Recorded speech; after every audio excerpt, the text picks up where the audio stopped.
damai sejahtera Allah yang melampaui segenap akal budi manusia, kiranya memelihara hati dan pikiran di dalam Yesus Kristus Tuhan kita. Amin. Shalom, selamat pagi saudaraku. Selamat mengawali aktivitas 1 minggu ke depan.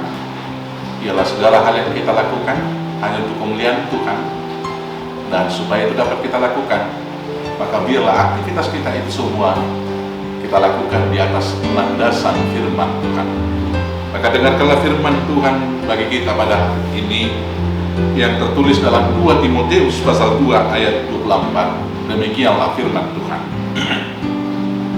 Sedangkan seorang hamba Tuhan tidak boleh bertengkar, tetapi harus ramah terhadap semua orang. Ia harus cakap mengajar, sabar. Demikianlah firman Tuhan. Saudaraku yang terkasih dalam Yesus Kristus, di dalam 1 Petrus pasal 2 ayat 9 dikatakan demikian. Tetapi kamulah bangsa yang terpilih, imamat yang rajani, bangsa yang kudus, umat kepunyaan Allah sendiri, supaya kamu memberitakan perbuatan-perbuatan yang besar dari Dia yang telah memanggil kamu keluar dari kegelapan kepada terangnya yang ajaib. Berangkat dari firman ini, kita semua adalah hamba-hamba Tuhan. Kita semua adalah imam menurut konsep imamat yang rajani. Sebagai hamba Tuhan, tugasnya adalah memberitakan semua perbuatan yang baik dari Tuhan. Maka, tugas pemberitaan itu harus dilakukan seorang hamba yang punya karakter yang baik, supaya orang yang mendengarnya dapat menerima kabar baik itu dan kemudian hidup di dalamnya. Sekarang bagaimanakah karakter hamba Tuhan yang baik itu? Maka mari kita lihat saudara-saudaraku yang kekasih, supaya kita dapat melakukan tugas panggilan itu dengan baik. Karakter yang harus dimiliki oleh seorang hamba Tuhan dalam melakukan tugas panggilan, dari perikop yang kita bacakan yang dituliskan oleh Rasul Paulus kepada Timotius tadi, yang pertama, tidak boleh bertengkar. Seorang hamba Tuhan adalah pembawa berita sukacita dan damai sejahtera. Seharusnya seorang hamba Tuhan membawa kesejukan, membawa ketenangan dimanapun dia hadir. Damai itu adalah suatu yang harus diperjuangkan dengan cara menghindari pertengkaran.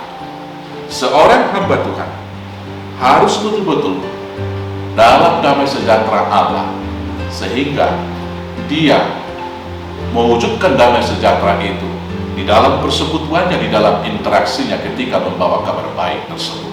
Maka seorang hamba Tuhan tidak boleh bertengkar. Yang kedua, ramah terhadap semua orang. Keramah tamahan harus ditunjukkan seorang hamba.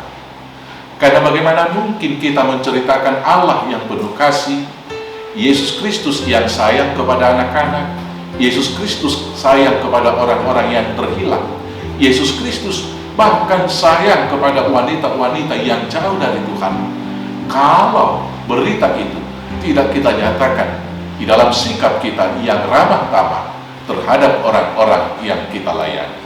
Maka karakter seorang hamba yang kedua, dia harus ramah tamah. Yang ketiga, cakap mengajar. Seorang hamba Tuhan yang memberitakan berita baik, yang menceritakan maksud Tuhan kepada semua orang yang diajarnya, harus tentunya menguasai segala yang telah dipesankan oleh Tuhan kepadanya. Mungkin tidak akan sempurna, tetapi seorang hamba Tuhan harus yang cakap mengajar. Supaya cakap mengajar, dia harus rajin membaca firman Tuhan, rajin merenungkannya, sehingga mengerti apa maksud dan pesan yang mau disampaikan Tuhan dari firman yang telah diberitakannya tersebut. Cakap mengajar bukan hanya sekedar teori, tetapi apa yang diajarkan itu boleh diwujud nyatakan, dipraktekkan dalam perbuatan yang nyata di dalam kehidupannya keseharian. Karena mengajar yang paling benar adalah mengajar dengan memberikan contoh, sehingga orang-orang yang melihatnya dapat meniru dan mengikutinya. Dan contoh itulah yang dilakukan oleh Tuhan Yesus Kristus. Dia hidup dalam apa yang telah dikatakan, apa yang diajarkannya, sehingga sampai sekarang Yesus Kristus masih dikatakan sebagai guru agung. Maka supaya kita cakap mengajar, kita harus belajar dan meniru guru agung tersebut, yaitu Yesus Kristus. Karakter yang berikut yaitu harus sabar. Seorang hamba Tuhan harus mengingat bahwa untuk segala sesuatu ada waktunya, ada prosesnya. Kalau kita menabur firman Tuhan, kita harus sabar menunggu pertumbuhannya, dan biar Roh Kudus yang memberikan pertumbuhan. Selanjutnya, ketika kita mungkin berdiskusi, mendengar kritikan, bahkan mendengar cacian, kita harus senantiasa sabar dan dengan lemah lembut memberikan jawaban-jawaban untuk menjawab semua kritikan itu dengan jawaban-jawaban yang benar.